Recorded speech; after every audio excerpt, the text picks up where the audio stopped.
11 Agustus 2022 lalu, Presiden Jokowi mencanangkan untuk menanam sebanyak 1 juta batang benih kelapa ganja. Kalau kita punya sumber benihnya, tentu ini sebuah peluang besar di depan mata. Tapi sebenarnya, seberapa cuan kalau kita mau membangun dan mengelola sumber benih kelapa ganja bersertifikat?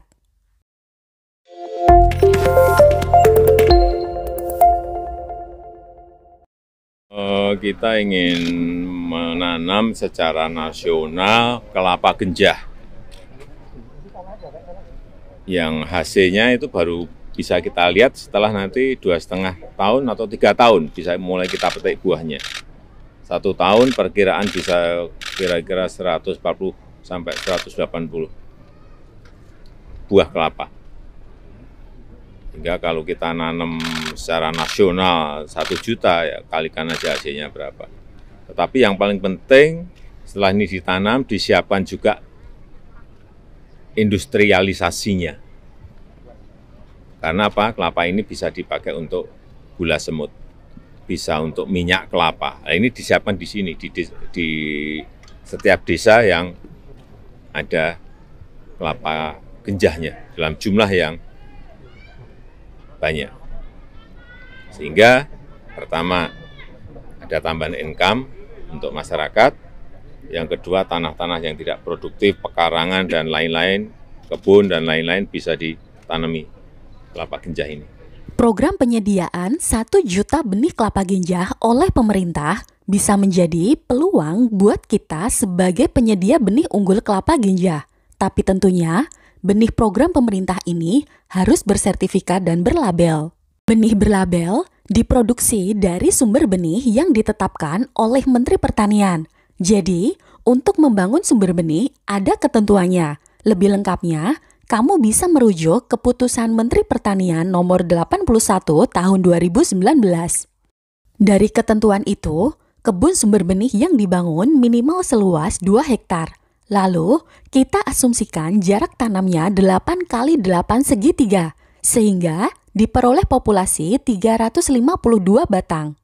Sekarang, kita hitung pembiayaan untuk usaha benih kelapa ini. Lahan yang digunakan di sini asumsinya milik sendiri atau kerjasama dengan pemerintah, jadi tidak dihitung biaya sewanya.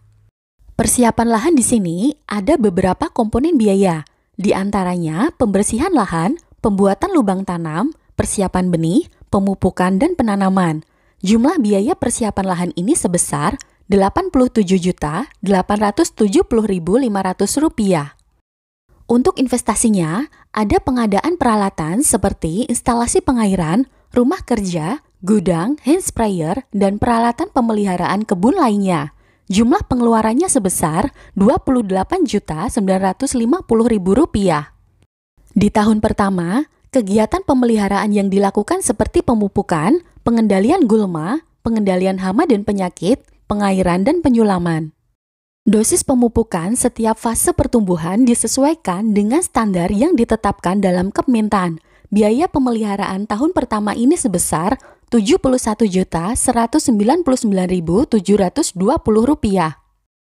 Tahun kedua, pemeliharaannya hampir sama dengan tahun pertama. Yang berbeda, tidak dilakukan pengairan dan penyulaman. Biaya yang dibutuhkan di tahun kedua sebesar Rp46.499.440. Lalu di tahun ketiga, pemeliharaannya juga sama dengan tahun kedua, tapi ada perbedaan dosis pupuk yang diberikan, sehingga biaya pemeliharaan tahun ketiga ini sebesar Rp49.310.860. Di tahun keempat, tanaman mulai berproduksi meski belum stabil. Biaya pemeliharaan makin bertambah karena ada tambahan biaya pemetikan buah. Biaya yang dikeluarkan di tahun keempat atau TM1 sebesar Rp60.558.480. Tahun kelima dan keenam, kegiatan pemeliharaan tidak banyak perbedaan dengan tahun sebelumnya. Pengeluaran biaya tahun kelima dan keenam masing-masing sebesar Rp63.120.980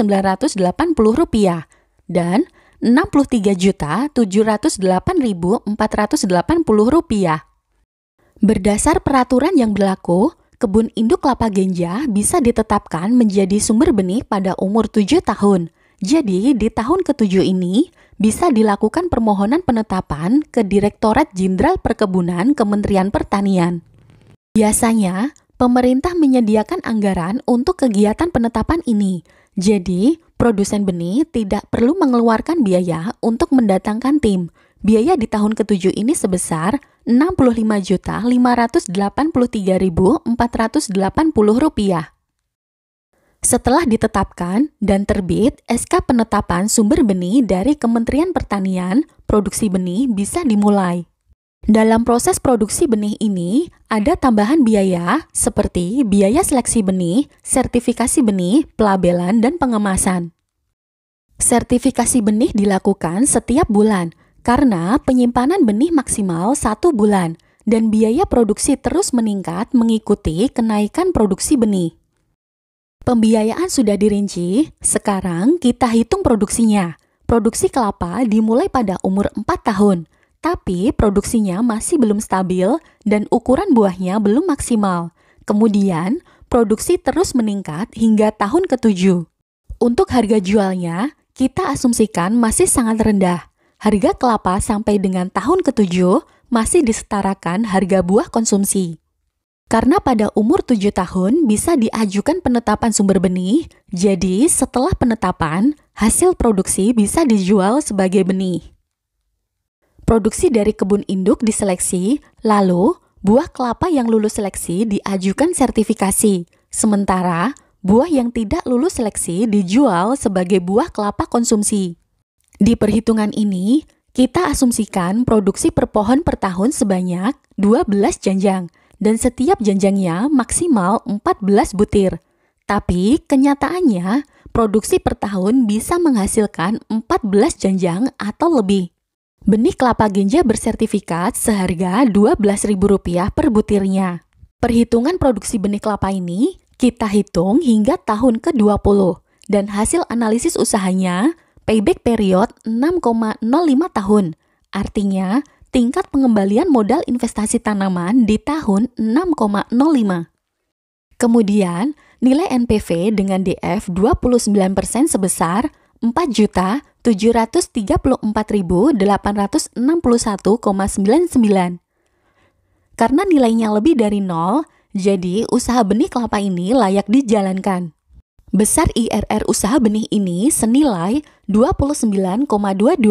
Dari nilai ini, produksi benih kelapa layak diusahakan karena nilai IRR lebih besar dari suku bunga kredit investasi yang nilainya di bawah 9%.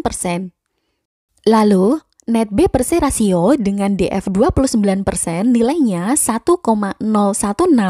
Dengan kriteria ini, usaha benih kelapa juga layak dijalankan karena nilai net B per C rasionya lebih dari 1.